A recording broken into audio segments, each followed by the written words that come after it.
के कसम आज गाँव मोहल्ला मच गए। कबर की मोर फलानी निकले और सबके दिल लुट गए।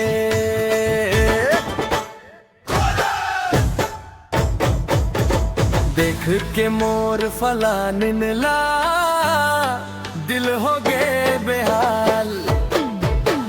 छन छन बाजे पायल चाल महे कमाल। देख के मोर फलानी ला दिल हो गए बेहाल। छन छन बाजे पायल चाल महे कमाल। जब पगड़न दी धार निकले उड़ जाते रुमाल। हर दे मोर फलानी हाय रे मोर फलानिन है बाबा। मोर फलानी जला निकले महुआ गे। सच में है बाबा गाँव दे हाथ में छागे है। मोर फलानी के कमाल।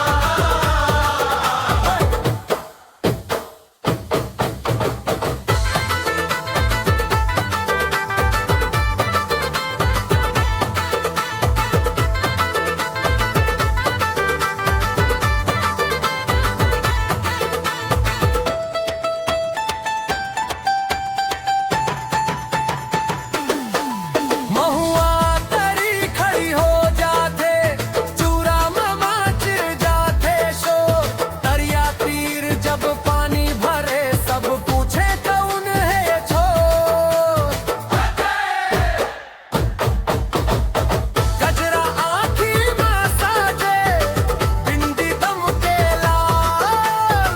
चलत चलत जिए रालू पे हृदय करे बेहाल। देखे के मोर फलानी ला दिल हो गए बेहाल।